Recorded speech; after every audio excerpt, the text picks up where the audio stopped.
It is fight week. We are a day away for Anthony Joshua versus Francis Ngannou, which will be a war. And I think it's going to be a fun fight. Who we have to think for that is Tyson Fury, who went life and death with Ngannou, and it was Ngannou's professional debut. Some people thought he won the fight, and some people are picking Francis Ngannou to knock Joshua out just because he knocked Fury down.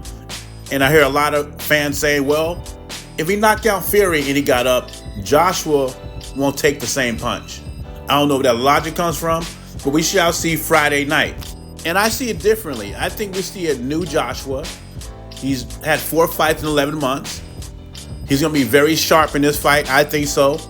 And I just flat out think Joshua is just the superior fighter. But this is the heavyweight division.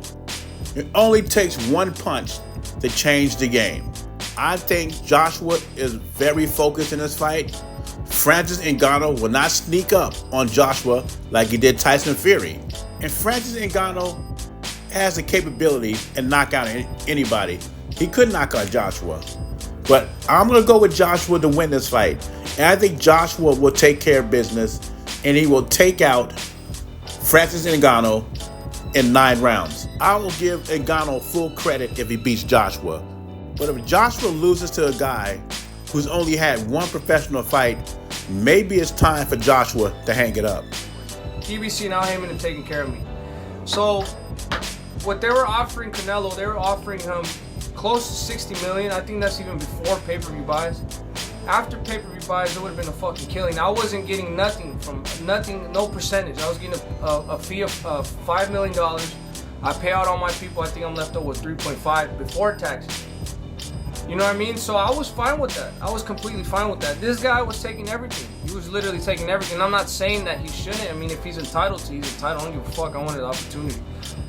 It looks like Mike Tyson is picking up what Benavidez is putting down. He believes what David Benavidez is saying. And he says, how can Canelo Alvarez turn down $60 million? Is he afraid of losing to the Mexican Monster? As you heard, according to David Benavidez, he says Canelo was offered $60 million and a percentage of the pay-per-view sales. And David Benavidez was getting a flat fee of $5 million. Now, don't kill the messenger. This is according to David Benavidez. And according to the article, Mike says this disrespects the legacy of great Mexican fighters who fought the best regardless of what the money was. This is a shame for boxing in Mexico. Now, those are the words of Mike Tyson according to the article. Now, I partially agree with Tyson, and I partially disagree with him. I partially disagree with them about Canelo being afraid, and it's a shame for Mexico and boxing. I don't believe none of that. I believe his legacy is what it is. It's not tainted if he doesn't fight David Benavidez. It's a fight we want to see. He's an all-time great regardless if this fight happened or not. Now, what I do agree with him is that some of these fights we don't want to see. I even heard Canelo fans say, yeah, we'll support Canelo, but we don't want to see fights like Jamal Charlo. Nobody wants to see those fights.